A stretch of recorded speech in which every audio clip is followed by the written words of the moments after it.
Magandang gabi na mga idol, no? Gagawa tayo ng dinakdakan. Nag-try tayo ng dinakdakan kasi nakakita tayo ng tenga ng baboy. So, abangan ninyo, i-prepare ko lang ito kasi para mabilisan tayo. Simpleng content lang tayo. So, gagawa tayo ng Ilocanong dinakdakan, mga idol. Okay? Abangan ninyo, antay lang tayo.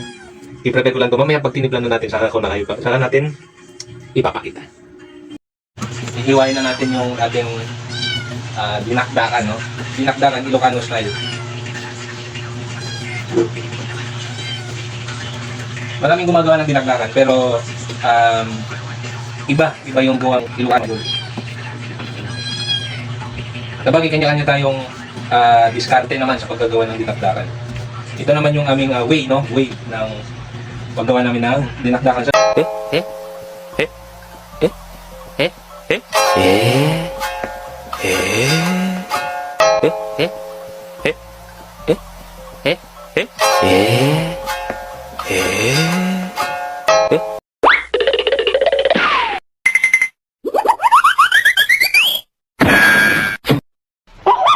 Ang pinakamasarap na parte ng dinakdakan is yung dila saka itong sa kwan ng tenga.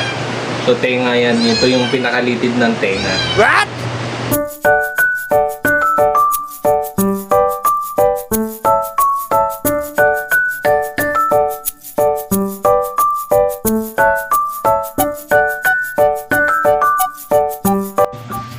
So ayan, ito yung pinakasikreto niya, luya, saka madaming sibuyas.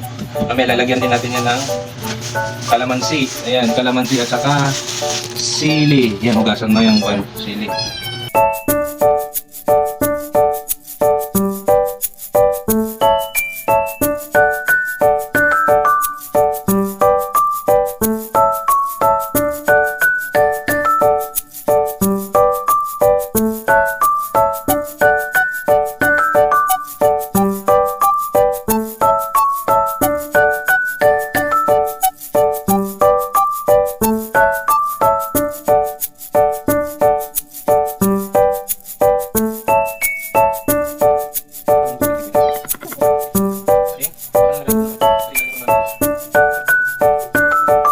So ayan, ang ilalagay natin alternate sa utak is yung mayonnaise. So yung mayonnaise na ilalagay natin is yung apon lang to.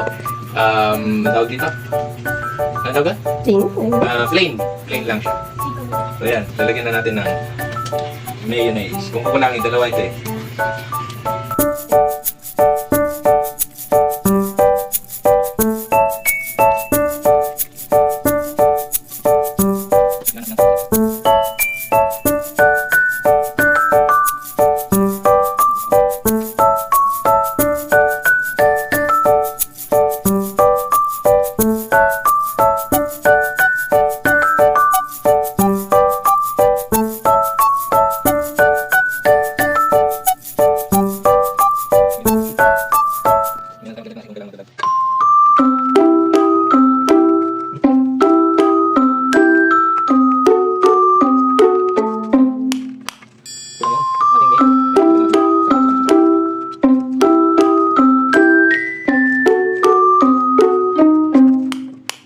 Natin ng isa pa.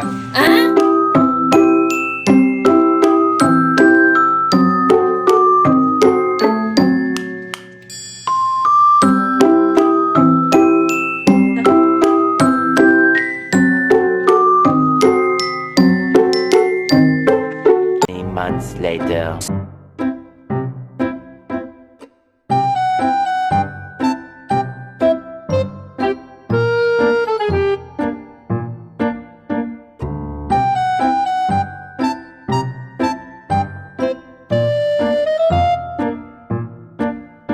Tikman natin.